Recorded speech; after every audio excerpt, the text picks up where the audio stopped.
Today's webinar, Getting the Most Out of Your Plastics Data, is being presented by Michael Sepe. Michael Sepe has worked in the plastics industry since 1975 in a variety of roles involving both manufacturing and research and development. He is an independent consultant based in Arizona with clients throughout North America.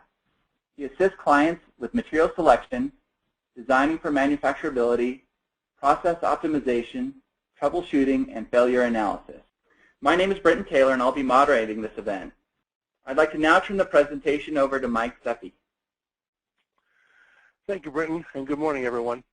What I want to talk about today is how to extend our understanding of plastic material performance in the context of the databases that we access in order to find information. For the most part, I suspect that most people who log on to UL and IDES are looking for a data sheet. And that is pretty much how we begin to understand the properties of a material. However, it's a dated format. It's been around for a long, long time. It's been around for about 40 years. I suspect if most of you were using appliances that were 40 years old or technology that was 40 years old, you'd probably be dissatisfied with it and looking for something better. For some reason, we don't seem to have that same impatience with the information we access about plastic materials. If someone were to give you a book on a particular topic and say, here, read this book and you'll understand everything there is to know about this subject, and you were to pick up the book and read the introduction and then put it down and never look at it again, you obviously wouldn't get the benefit of understanding all the concepts and theories in that book. Well, a data sheet is like the introduction to the book. And you have to go beyond it in order to truly understand the behavior of the material. Unfortunately, in many cases in our industry, the introduction is all we've written. There is no book. And so we're kind of left to make guesses about what a material might do.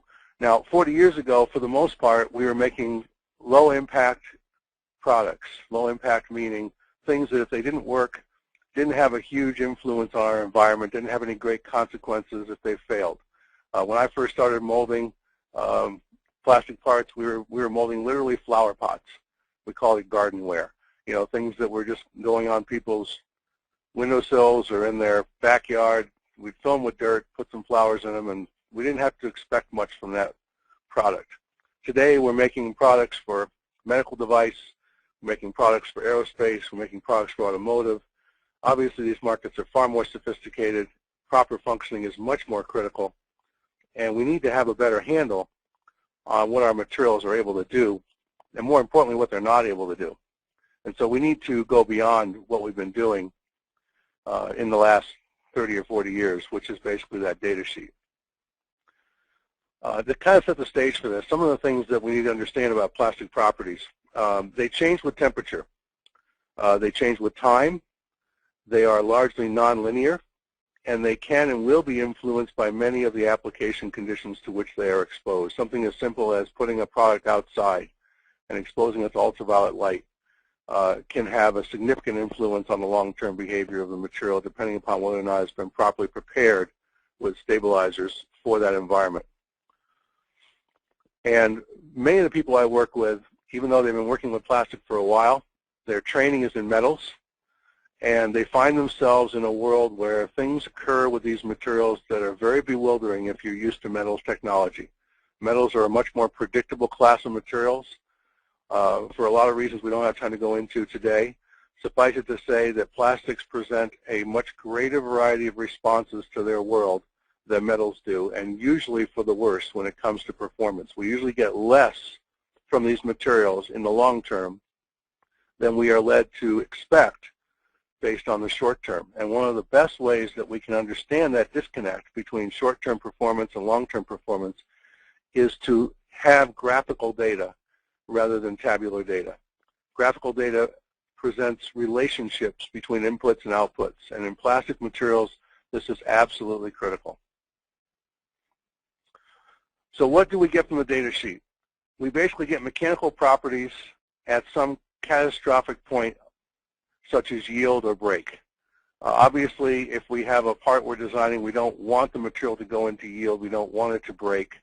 So we need to know something about what will work, not just what won't work.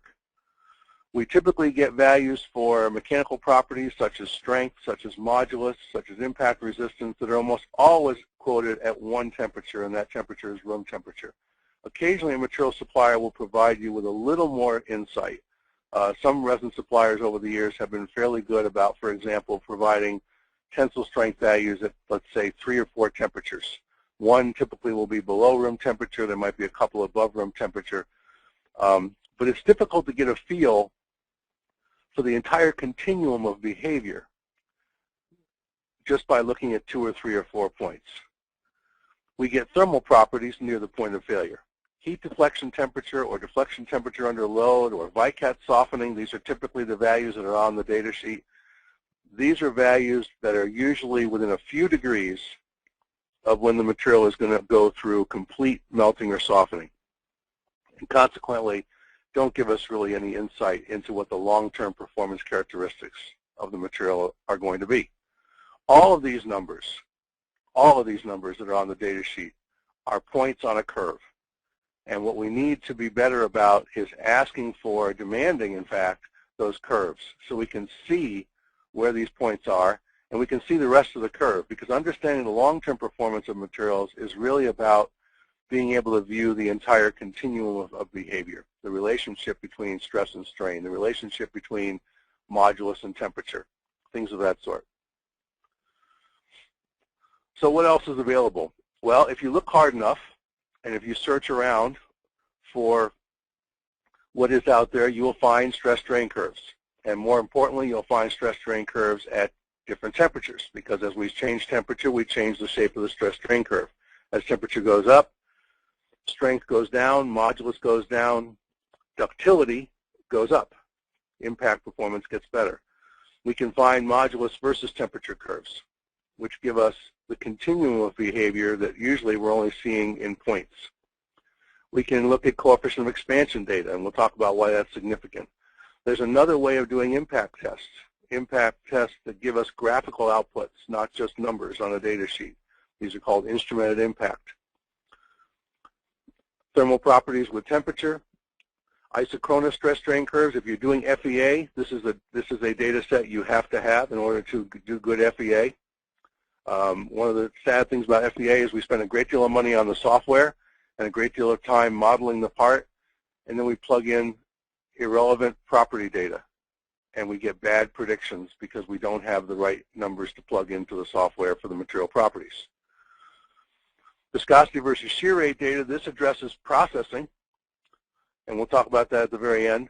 And then, of course, long-term performance under load, either constant load, in which case we call it creep, or cyclic load, in which case we call it fatigue. And we'll show today examples of most of these types of data and what they look like and why it is that we need to be concerned about these types of data. If you look at a stress-strain curve, a tensile stress-strain curve, you'll notice that there's a very small section that is linear. The relationship between stress and strain is linear, and then it starts to curve. And the limits of that linear behavior are attained at relatively low stress-strain levels compared to the values on the data sheet. We're used to looking at data sheets that give us a yield value of 8 or 9 or 10%. We don't realize that the data sheet doesn't tell us that we reach what's called the proportional limit, the limit of linearity in stress and strain at values typically less than 1%. Stress-strain curves will show us yield or failure points in context, and we'll be able to see what's happening all along the way as the stress and the strain relationship changes. And as the further we go up the stress-strain curve and the more curvature we get to the stress-strain curve, the more we have to understand that there's a problem with long-term performance as we go further and further up the curve. At the point we get to yield, the lifetime of the product is essentially 0, or a matter of a couple of minutes. Curve families will show the effect of temperature, and the performance at other temperatures can be estimated from these data. So if you look at these stress-strain curves here, these happen to be for a polyether imide, an unfilled material, you can see what we're talking about here. You can see that we have 6 or 7 temperatures represented, and we have the entire stress-strain curve. And the first thing you'll notice is that the yield strength of the material changes with temperature. It's at 20,000 psi when the temperature is -40, By the time we get to room temperature, that value has dropped to something a little less than 16. And if we want to use this material at a temperature, let's say, of 220 degrees Fahrenheit, now we're down under 10. Now, if we have an application temperature somewhere between, let's say, 150 and 220, we don't know exactly what the number is going to be, but we can interpolate between that value of 9 and that value of, say, 12, and we can make a pretty decent guess, which is a lot better than we can typically do if all we have is a data sheet that tells us what's happening at room temperature. But this is a good illustration of what temperature does to the performance of plastic materials. Impact data. On a data sheet, we typically get a tabular number that emphasizes tests based on a notched specimen. This is either an IZOD specimen or a Sharpie specimen. In either case, it is a specimen with a stress concentration machined into the product. The results are typically provided as a value required to produce complete failure. The velocity of these pendulum tests is relatively low, and an important thing to understand is that impact performance changes with velocity. And so the instrumented falling dart data gives us a graph. It also gives us a test that's performed at a velocity that is much more likely to be near the real world. So an example of this is what you see here. This is the plot of a load versus deflection. So as the load builds up on the sample is bending. At some point, it bends enough to where it actually fails, and that is represented by the very sharp drop in the curve right after we reach the maximum value. The fact that the sample curve drops very, very quickly tells us that ultimately the failure mode of the sample was relatively brittle, but it collected a great deal of energy in the process of getting to that point. You can also see data off to the left, off to the right, on how the test was done. 134 inches per second is about 11 feet per second, or about 8 miles an hour, which is much more realistic for a real-world event than the very low velocities associated with a pendulum swinging around and hitting an IZOD specimen. This curve here is the total energy collected during that test. Now, on a data sheet, this is what will be quoted, the value at the end of the test. So the 55 foot-pounds is what will show up. But we learn a great deal more by looking at the curves behind the number. And so this is, again, an example of how we can enhance our understanding of the performance of a material by looking at the curves behind the data. Thermal data, as I mentioned, temperature changes everything with plastics, and one of the pieces of thermal data we can access for some materials is something called specific heat, which essentially is the amount of energy we have to put into the material in order to raise its temperature. And the graph of specific heat, which I'll show you in a minute, tells us something about the temperature at which the material actually turns soft, goes from solid to liquid or fluid, if you will. Thermal conductivity and coefficient of expansion data, so-called CTE, allow us to make better decisions regarding thermal management in assemblies, what actually happens to that temperature.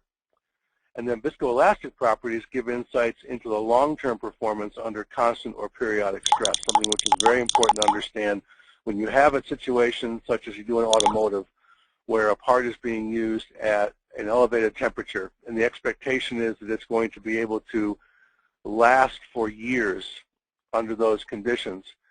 It's very, very important to understand what these materials truly look like and what they truly do when we expose them to these temperatures. And these demands, these environments are getting more and more demanding all the time.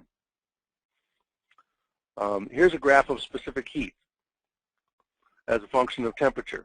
And you notice that on the temperature rise portion, which is the red curve, this is the heating portion of the curve, there's a sudden inflection in the curve. That inflection is something called the glass transition. And again, this is for a polyether imide, so it's an amorphous material.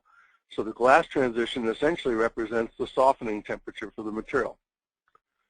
Now, later on, I'll show you the heat deflection temperature data for this same material, and you'll see how close the heat deflection temperature data comes to this essentially catastrophic event. If we want to process the material, we obviously want to heat it to 500 or 550 or 600 or 650 or maybe a little higher. But if we want to use the product in a solid state, we have to know where the cliff is. And as you approach 350 or 400 degrees Fahrenheit, you can see that there is this sudden transition, and that transition is called the glass transition. All polymers have a glass transition. It's an extremely important event in the thermal life of the product. Here's the thermal conductivity plot for the same material. And again, you'll notice a step change, a rather large step change in the thermal conductivity at about the same temperature region as we saw the glass transition. So the thermal conductivity changes, in this case, by about 15% as we go across a very narrow temperature range from about 400 to about 475 Fahrenheit. Below that, the number also does change, but to a lesser extent. And here's coefficient of thermal expansion data. Notice it's provided along two axes, the flow direction and the cross flow direction. When a real molded part is created, there is a directional flow dictated by where the gate is located if we're doing injection molding. If we're doing extrusion, it's dictated by the direction in which we draw the profile. But there's always going to be a certain level of orientation to the polymer chains, and that orientation has an influence on properties. And one of the properties that is affected is the coefficient of expansion. Now, the difference is quite small for this particular material because this is an unfilled amorphous material. But if this were a glass-filled nylon, for example, you would see a very significant difference between the with flow or the flow direction and the cross flow direction. Suffice it to say, even in a material like this, the value is not constant. And yet if you look at a data sheet, you might get the impression that the coefficient of thermal expansion is a number, when in reality it is a function.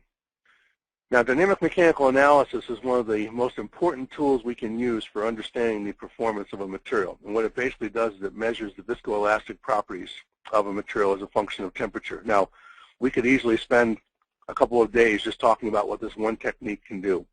And we obviously have very limited time today. But what DMA does is it highlights significant thermal transitions, and it gives us information about what happens to the performance of the material while it's under load. And we can use that information to infer what the long-term load-bearing properties of the material are going to be, because there's a relationship between time and temperature, which we'll talk about toward the end of the presentation.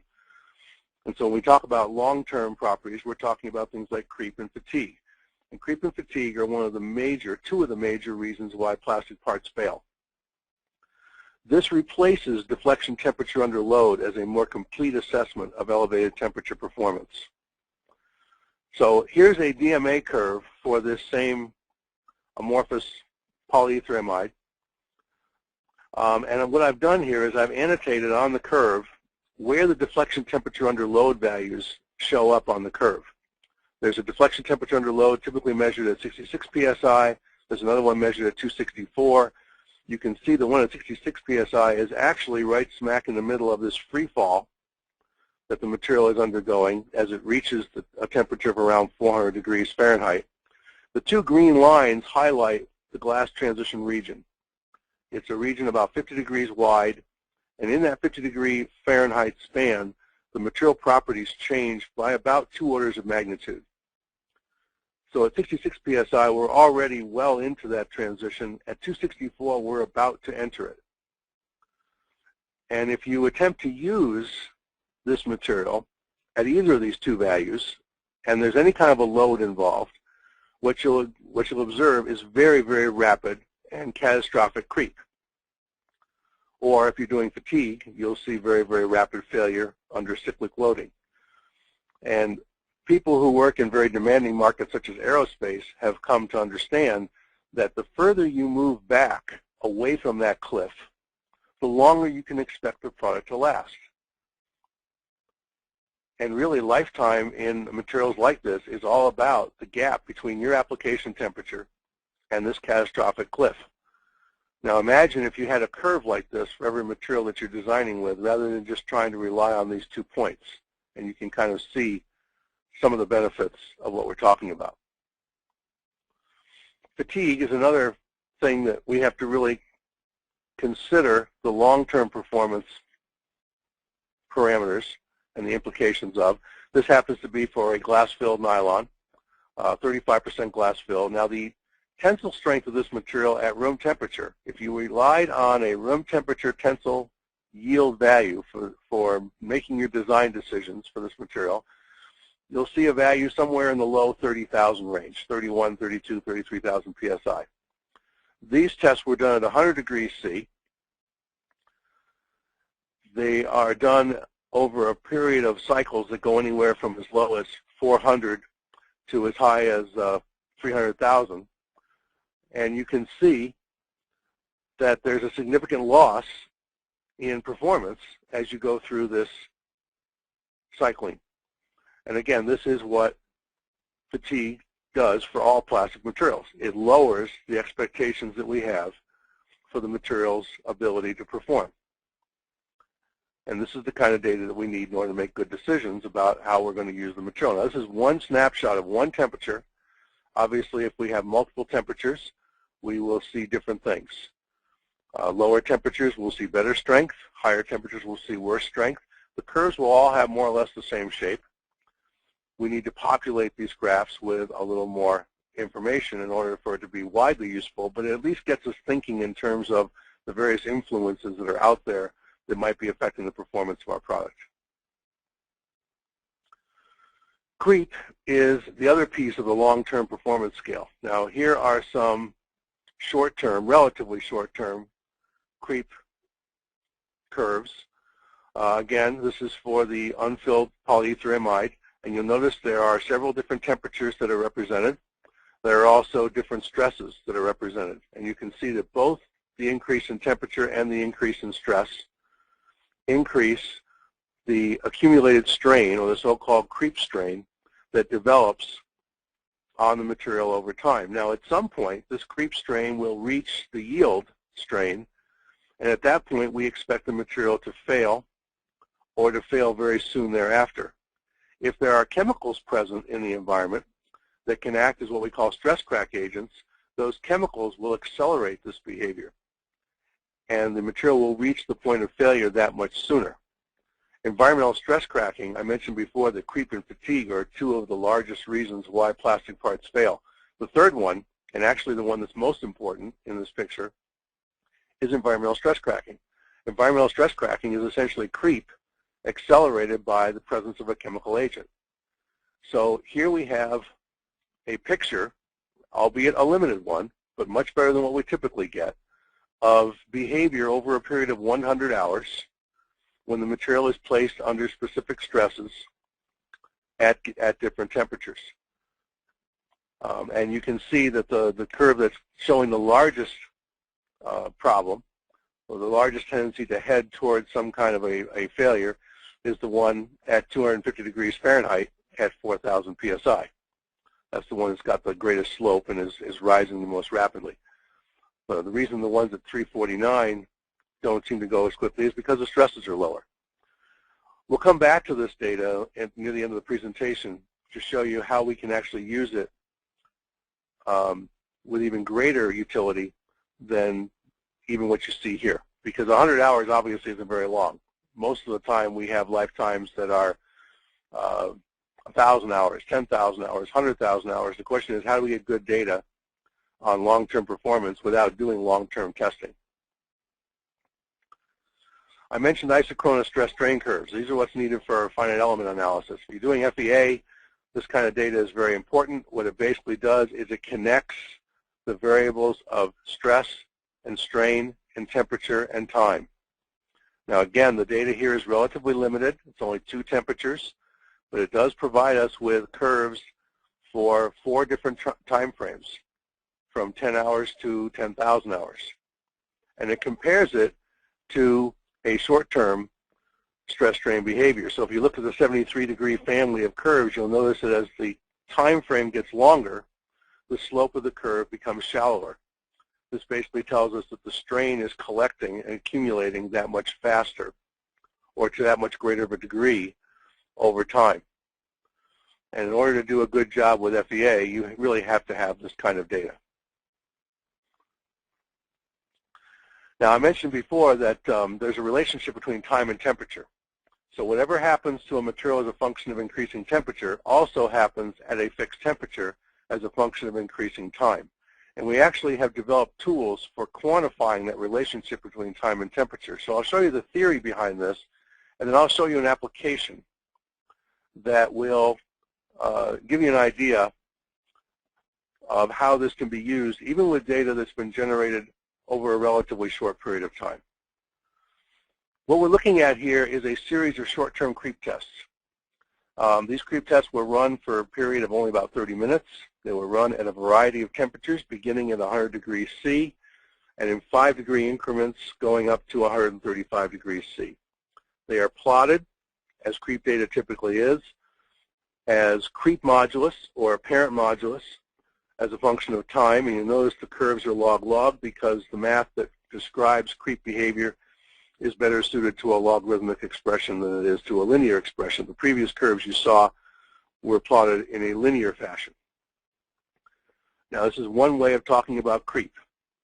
This material happens to be a very stiff, very mechanically capable vinyl ester composite, a lot of glass fiber in it.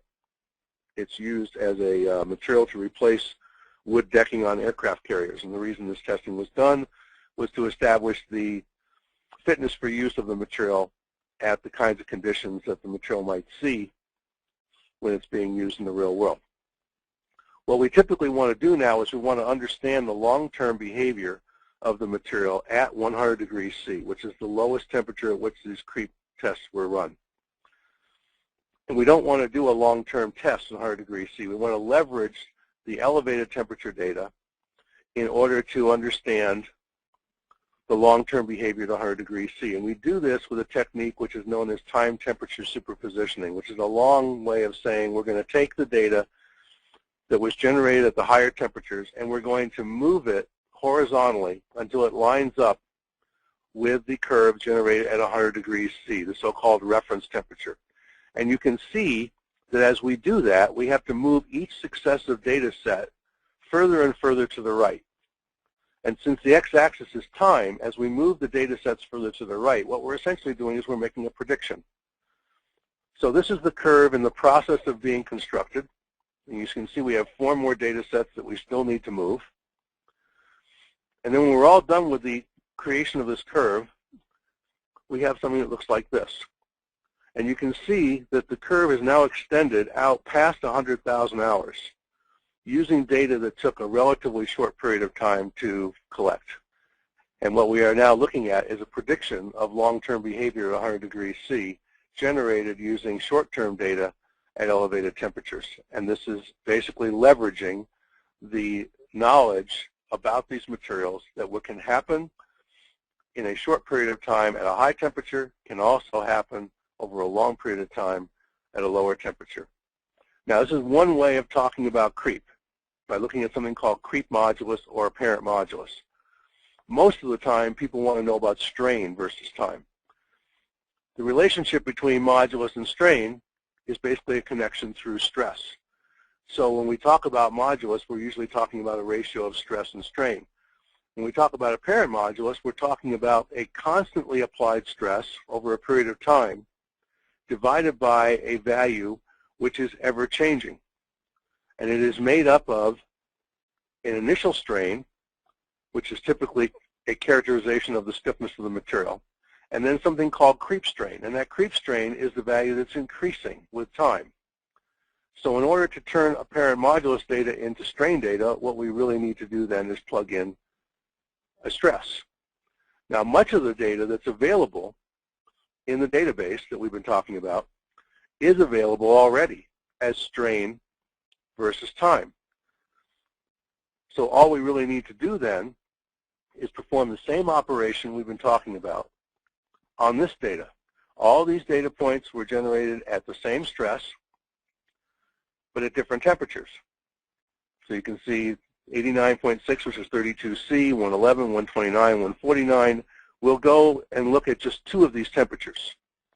Here's the creep data for this glass-filled PBT at 89.6 and then at 129. Now, each of these data sets spans 24 hours. So that's not a great deal of time. It doesn't give us a lot of information about what's going to happen. But imagine now taking this data set in red and sliding it to the right until it overlaps with the data set in black. And you can see that what's going to happen is we're going to get a composite curve for strain versus time at 89.6 degrees Fahrenheit. The question is, how far does it take us? How much of an extension of that data does it get us? Well, doing this manually, which is the way we can do it right now, you can see that the horizontal shift has a magnitude of about 2.4 orders of magnitude.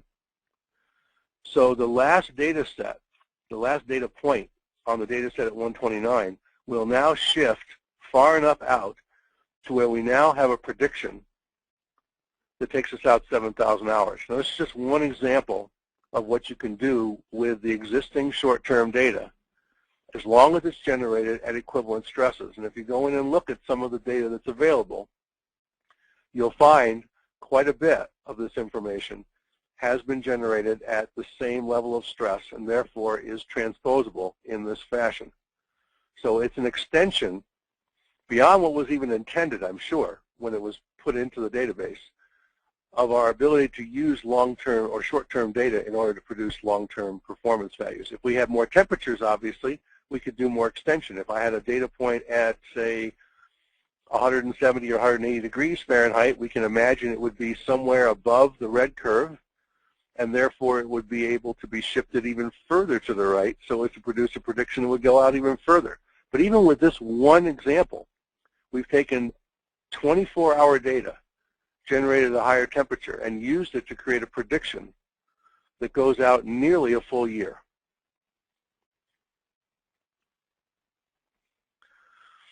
Now, processing information is also accessible. There's almost every material that has any kind of data set associated with it that's multi-point has this plot called viscosity versus shear rate. Melt viscosity can be regulated in plastic materials either by temperature or by shear rate. And so whenever we develop a molding process, whether it be injection molding or extrusion or blow molding or whatever, whether we know it or not, we are balancing these two parameters, shear and temperature, in order to arrive at an ideal viscosity. And the ideal viscosity, if we can control it and replicate it every time we make the parts, we'll basically make the same parts over and over again. And of course, repeatability and control is what we're after whenever we do process development. So viscosity versus shear rate curves at multiple temperatures give us insights into how to manage these two process variables and how these two process variables interact. So this is, again, an example. Now, there's a lot of curves on here. Some of these are raw data, and some of these are what are called corrected data because there's corrections in capillary rheometry, which is how this data is done. I won't get into that right now. But let's say, for example, that we decided that a viscosity of 200 Pascal seconds was exactly where we needed to be in order to produce a specific product. You can see by looking at these curves that there are multiple ways of getting there. We can either use a lower temperature and a higher shear rate. So at 671 Fahrenheit, we would need to use a shear rate of somewhere around 6,000 reciprocal seconds.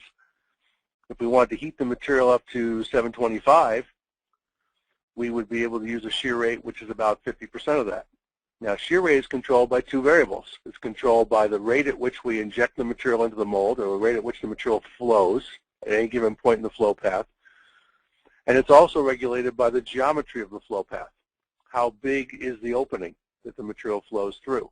So this is actually something that we start thinking about while we're developing the mold, while we're cutting the flow paths, or while we're designing the flow paths into the mold. How big will the runner be? How big will the gate be?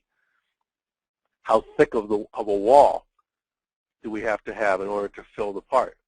And the interaction between shear and temperature is an important one to understand, because all things being equal, a lower temperature produces a healthier polymer because the material hasn't been exposed to the vagaries of elevated temperatures for long periods of time. On the other hand, sometimes that lower temperature is not a workable condition for the material given the flow path demands for the part. So you have to be able to go up and get the same result. And so then the question becomes, well, how much of a benefit am I going to get if I raise the temperature 20, 30, 40, 50 degrees Fahrenheit? And these curves help us quantify that and understand that better. So in summary, getting the most from your data involves thinking graphically. Plastic performance is about relationships between conditions. A lot of this is about how often you see this data. The more you see it, the more you'll understand it. The more you'll understand it, the more you'll use it. And the more you'll use it, the more you'll demand it. Because there's a very little bit of this out there. If you go and look on the database, on the IDES database, there's a lot of this data out there, but relative to the number of materials that are in the database, it's a small percentage. And we can do much better as an industry in providing the end users with the kind of information that is required in order to enable people to make good decisions about what materials to use when they make their products. Very few products being made today are simple, and end users expect quality and durability. And in order to ensure that, you have to have a better understanding of properties than we have for the most part today by just simply looking at the short-term 1 or 2 page documents that we are handed by our material suppliers when we ask for information about these materials. It's very difficult to hit a target you can't see. Unless, of course, you're this guy. And if you're a historian of basketball, like I am, you know that this shot did go in, but most of us can't do that. Most of us need to be able to see what we're hitting, what we're shooting for, and it's very difficult to hit a target you can't see. So the more we can see, the better our decisions about what materials we use and whether or not we can expect these materials to work. Most of my time is spent looking at products that fail. And most of the time, the reason they fail is because of some shortcoming in the amount of information that the end user had or the molder had before they designed the part, before they selected the material, and before they developed the process. And cost reduction, although most of the time we think of cost reduction as taking 2 or 3 or 4% off the cost of the product once it's already been developed, the real opportunity for cost reduction happens at the beginning by creating a condition that avoids failure in the first place, because failures are expensive. And with that, I will turn things back over to Brenton. Thank you so much, Mike. If you have a question, now is the time to type it into your question box. As Mike reviews the questions, I'd like to remind you that we will send you instructions on how to download the presentation and access the recording of today's presentation. Mike, at this point, if you'd like to start in on some of the questions that have been submitted, feel free to do so. Okay, I'm just trying to get this thing undocked so I can see what's here. If you'd like, I can go ahead and answer, or read these. Okay, here's a good question. What's being graphed on an isochronous plot? What's being graphed, essentially, what you're basically doing is you're replotting creep data. So you're selecting all of the responses that a material presents over a given time frame at various stresses. As you apply various stresses, you're going to get various strains. And those strains are going to increase over time. So if you go back and look at that plot I showed you, there was a plot for 1 hour, there was a plot for 10 hours, there was a plot for 100 hours, 1,000 hours, maybe 10,000 hours. So if you know the stress that your part is under, and you know how long it has to last under that stress, then you can find the strain that you can expect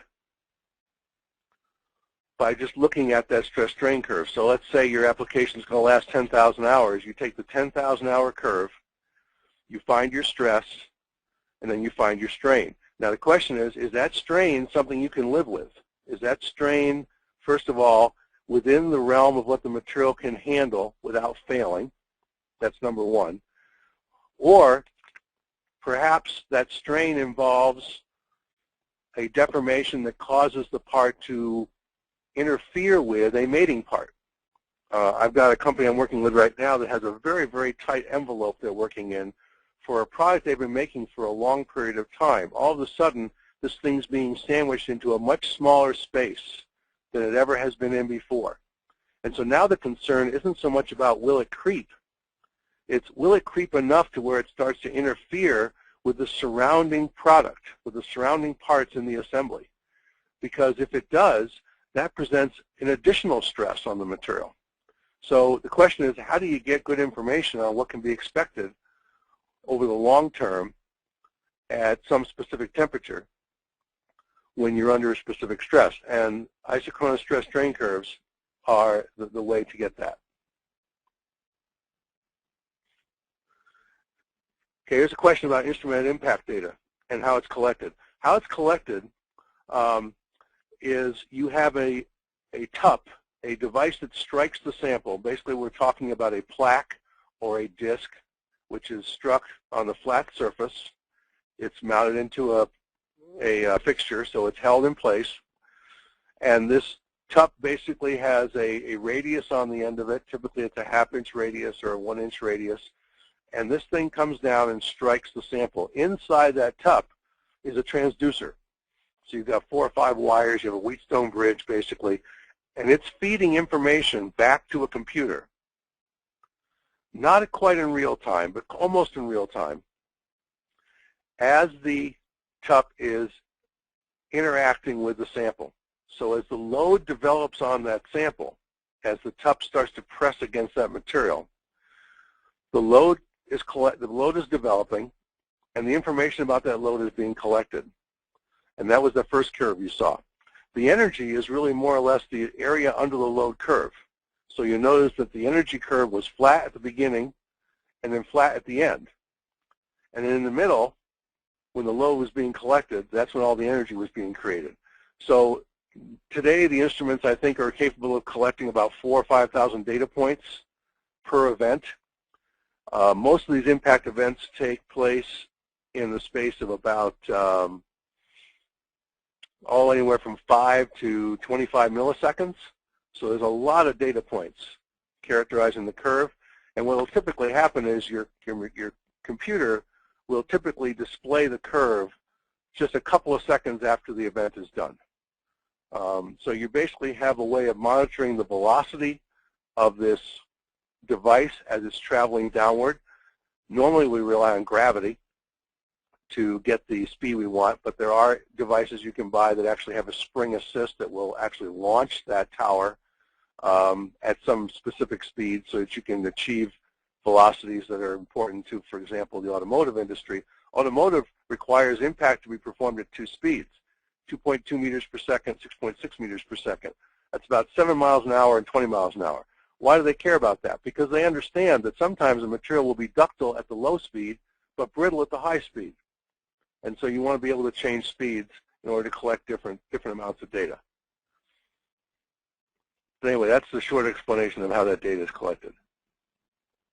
Okay, let's see here. I'm going to scroll up here a little bit because I think I went past some of these, and I've only got a very small field that I'm looking at.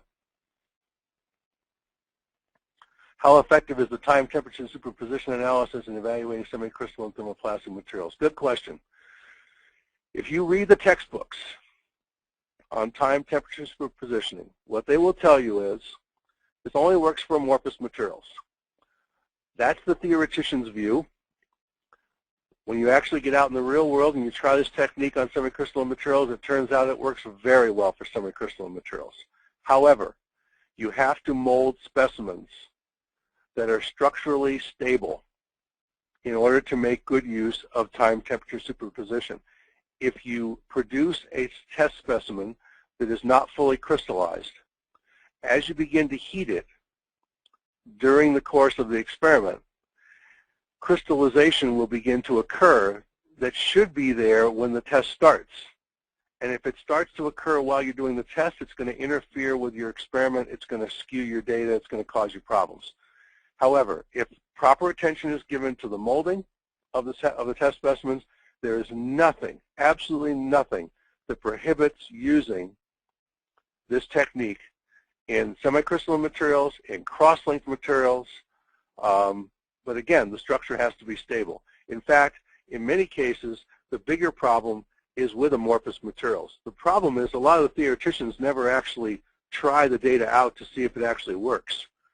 They just create these nice-looking curves, they write some nice equations that describe the curve, and everybody's happy at the theoretical level. But when you actually start doing this work for the engineering community, you actually have to be right. You actually have to have data that is not off by a half an order of magnitude, And we're okay with that because we're plotting 3 or 4 or 5 orders of magnitude of behavior. Again, the shorter answer is it's very applicable. As with any accelerated testing routine, there are rules that you have to abide by, and there are pitfalls and precautions that you have to be watchful for. It's not just simply a question of running the experiment and doing it without thinking. However, if you do this work carefully, there's immense benefits. And in fact, the example I showed you in this presentation, the PBT polyester, is a semi-crystalline material. Specifically, can you evaluate semi-crystalline materials using the TTS method with data taken above the TG of the resin? And yeah, the short answer is yes. I don't want to spend too much time on this particular topic because it's probably outside the realm of what most people are interested in, but the answer is yes. The thing is that once you get past the TG, the separation in the various curves becomes relatively small, so the data can't be extended very far. However, what you'll find with semi-crystalline resins, when you look at creep data generated this way, it almost always follows a power law. And when you've got a significant amount of data that on a log-log curve follows a straight line, it's not a big stretch to just extend that line another decade or so, as long as you're cognizant of the fact that there's always going to be a temperature up ahead where the material is going to melt, and you have to be aware of that. Here's a question. Being automotive paint supplier and performance spec testing for the OEMs, which heat deflection value would be best to use? Usually there are 3 values given on the data sheet. For example, GM has an oven age test that has many different options for oven age temperature. Do you have some correlation data confirming your short-term fatigue data? Okay, first of all, oven aging tests are designed to capture something different than heat deflection. Oven aging tests are designed to capture long-term resistance to oxidative degradation. That's a different mechanism than deflection. It's more concerned with the chemical effects, the long-term chemical effects of exposing the material to an oxygenated environment and what happens to the properties of the material after that exposure. And it's not concerned with the mechanical effects of that elevated temperature. It's really concerned more with chemical effects. So for example, there's an oven aging routine for polypropylene. And I think the test mandate is 150 degrees C for, I believe it's 2 weeks. The purpose of that test is to determine whether or not the polypropylene is suitable for use over the long term, which might be 3, 5, 10,000 hours of engine operating temperatures over the life of the car. Now, it never gets to 150 degrees C anywhere near where that polypropylene is going to be used. If it did, the polypropylene would become completely incapable of bearing a load because 150 C is only a few degrees away from the melting point. However, if you don't load the material, you can expose it to 150 C, and what you're doing is you're accelerating oxidative aging. Now, there's an equation that we use to relate what happens at 150 C to what happens at the real operating condition of, let's say, 90 C or 100 degrees C. And basically, the rule of thumb is every time you lower the temperature 10 degrees C, you double the lifetime of the product. So if I'm going to operate at 90 C and I do my aging at 150, that's 60 degrees C apart. So 2 to the 6 to the 64. So I'm accelerating the oxidative degradation by a factor of 64. So 2 weeks at 150 C, we say, equals 128 weeks at 90 C. 128 weeks works out to about 2.5 years. 2.5 years is about 20,000 hours, actually a little more than 20,000 hours. That's more than what we expect the engine to operate at for the entire life of the car. So that's the purpose of the oven aging test. Now, heat deflection. Be very careful about heat deflection. It's a short-term response. So if you're talking about how long can I be in the paint oven before I see some kind of distortion, heat deflection will get you into the ballpark. But as you've noted, there are different numbers on the data sheet. There's at least 2 typically. There's one for a 66 psi load. There's one for a 264 psi load. There may be more than that. If they're more than that, it usually is because they're giving you a value for an unannealed sample and for an annealed sample. You'll notice that the values for the annealed material are higher. than they are for unannealed. But annealing is seldom done on a real-world basis. So unless you're actually annealing your product, the increased benefit that you see in the deflection temperature from annealing is not something you're going to get. The other thing you have to be concerned about is the fact that molded-in stress will change the distortion temperature. And when we do HDT tests on very simple, uniform thickness flex bars, your parts are not that simple. Your parts are complicated geometries. They have all kinds of features. They have ribs. There's probably a gate somewhere on the part, or maybe more than one gate on the part, and gates are a source of localized stress. So don't be surprised if when you take your part and heat it up to the heat deflection temperature, you see unpleasant things happening to your part. Most of those things can be understood in terms of the design of the part, the molding process, and so on. But I would be very, very cautious about using heat deflection temperature for anything in making a decision about whether or not a product is going to work. You need to do some correlations with actual experience. And if I had my way, heat deflection temperature testing would stop today, and we wouldn't put those numbers on the data sheet anymore. Instead, we would quote a glass transition temperature, and for those materials that have a melting point, we would quote a melting point, and we would provide a curve like the one I showed you, developed by dynamic mechanical analysis, and you could look at the modulus of your material at whatever temperature you chose, and that would be your decision-making tool. Okay, how to make use of tensile creep rupture data. I'm not sure if I have a good answer for that because I don't know the context in which it's being asked. I mean, obviously, tensile creep rupture data documents the combination of conditions, time, temperature, and stress at which a material reaches a certain strain, at which point it fails. It either deforms excessively, in which case it fails in a ductile manner, or it cracks, in which case it fails in a brittle manner. What response you're going to get depends upon the nature of the material you're testing. And again, if you have enough of this data, you can create a nice map of what the response of the material is. One thing I tell people about plastic materials is think of performance as a three-dimensional matrix. And on one axis is time, and on the second axis is temperature, and on the third axis is stress. And the limits of what your material is capable of doing are going to be a point in that space.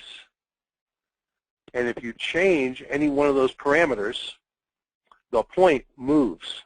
It's not just a question of moving one of those parameters. If you increase the level of stress, the time to failure will go down. If you increase the temperature, the time to failure will shorten. And the hard thing to answer is by how much? What's the magnitude of the change? And very often we don't have enough information to answer that question.